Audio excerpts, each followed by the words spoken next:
honest with each other?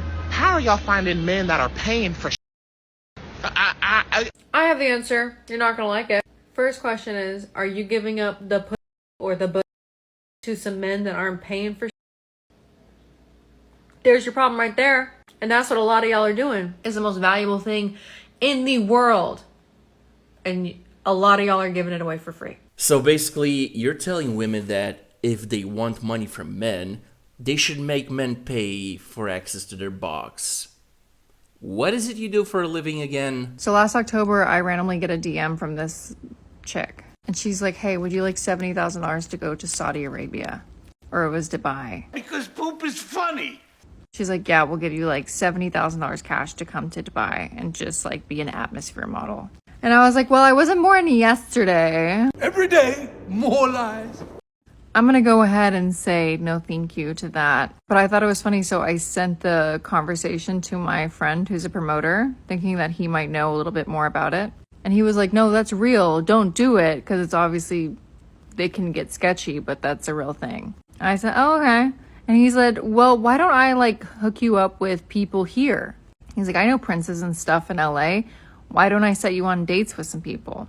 And I say, that doesn't sound less sketchy, but sure, why not? So not even a week later, he's like, hey, there's this guy, he lives in Ohio, but he comes out to LA every now and then, and he'll come out to LA to go on a date with you. What? He'll come out to LA to go on a date with you. Right. And I said, okay. By the way, just randomly, this is like the third guy who's flown from Ohio to go on a date with me. You know, I don't know about you guys, but to me, a woman who encourages other women to sell their box to men who are willing to pay for box and then brags about a quote-unquote promoter friend of hers hooking her up with a billionaire, well, that woman sounds like a Ford Escort, minus the Ford part. Propaganda tool. So, serious question to all you guys out there. What makes you never want to settle down? Women. I'm getting divorced, and my soon-to-be ex-husband doesn't want me to have custody of the kids. When I filed for divorce, I wanted to do 50-50 parenting plan. And since I have relocated to Florida, I'm staying with a friend. Actually, now I'm just realizing that the reason why he was able to file is because I gave him my address. I let him know where I was living.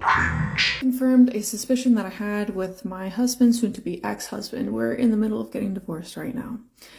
And we're not even officially divorced yet, and he's already sleeping with other people. He might have another kid that's not with me one day.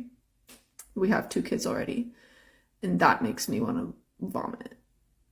That really brings a lot of disgust feelings within me, thinking about him having another kid that's not with me, and my daughter's having a sibling that's not from me. It brings a lot of disgust feelings, and it makes me sad too. Well, sweetie, what did you expect would happen? You divorce him, but he's gonna stay monogamous to you, the ex-wife, while you're out there getting ran through by Chad Tyrone and Poopy the Clown? Guess what, sweetie? He's not yours. You had your turn, then you gave up your turn.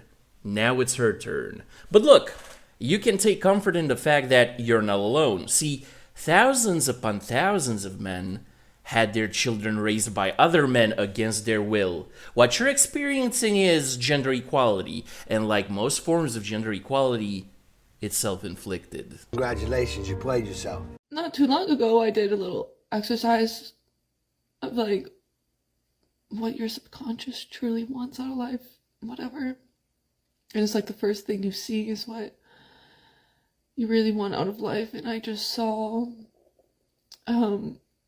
me on a little like porch swing with my kids looking out to the mountains, which is weird because like I did that with my kids, but I think what it really meant for me was like I just want to travel the world, just me and my kids.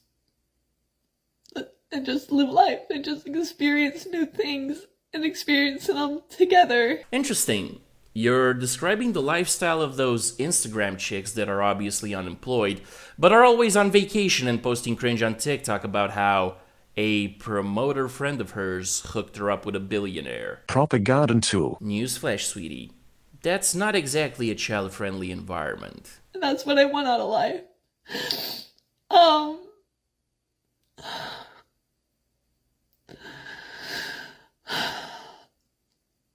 And now I'm thinking,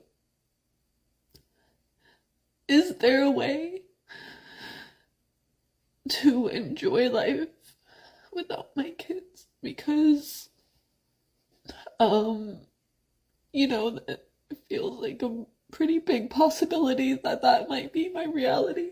Sweetie, you moved to Florida and left your kids behind in another state. Seriously, your own actions indicate that you wanted to enjoy life without your kids. When I filed for divorce, I wanted to do 50-50 parenting plan. And since I have relocated to Florida, I'm staying with a friend. How is this not registering to you? Look, I can admit when I'm jealous of something, and I can recognize within that within myself. And something that I've been jealous of recently are people who have support from their families. You're kidding, right? Stop it. Get some help. People who, in tough times, their families will all come together, like physically with the person, and comfort, support, be there, do whatever it takes to help the person out who's having a hard time. Like, I'm so f***ing jealous of all of these people. So f***ing jealous. You know, guys, I find it fascinating that she's talking about support from her family, considering that this entire clusterfunk started with this. Recently, my husband left his job, and we took that as an opportunity for me to pursue my dream job, which is like creating videos on the internet, which is like so like cliche because like that's literally so many people's dream and whatever, but whatever, like that part doesn't really matter. And so what we're doing right now is like we're living off of savings. We have a little bit of passive income that's like really helpful, and I thought that I'd be happy, or at least happier, doing what I've always wanted to do full time, and I'm not. My brain is still sad. And, like, it breaks my heart because, like, well, if I'm not happy doing the thing that I thought was going to be so fulfilling in my life, like, what can I do to be happy? So, your husband left his job so you can take your shot at posting cringe on the internet. That didn't make you happy, probably because actually creating content isn't as easy as watching content. Your solution to that problem was divorce and leaving your family. And now you're sad because you're not getting support from your family.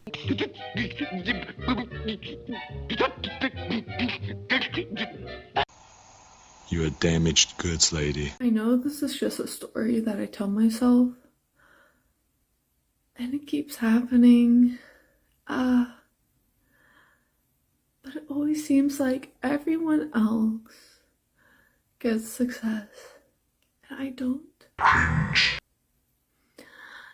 No matter how hard I try, no matter how much energy I put into it, I never see any success. Well, sweetie, let me tell you what people have been telling men for the past 10,000 years whenever they felt emotional or overwhelmed by life. Man up and deal with it.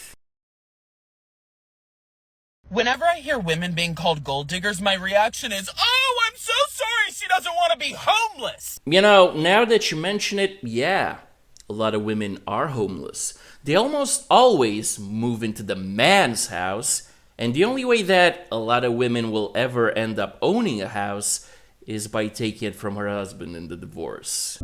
Pathetic. I'm so sorry she has goals for her kids and she wants to send them to private school. I'm so sorry she wants to live in a safe neighborhood free from crime. And I'm so sorry she doesn't want to have to go work for an employer for 9 hours and then come home and work for her husband and kids. I am so sorry she wants to have one job. Yeah, no. This gold digger term is just a scare tactic. Oh, shut up. My dear fabulous comrade with the not so fabulous gold digger, listen, you're talking to the wrong men here. Gold diggers have nothing we need and nothing we want.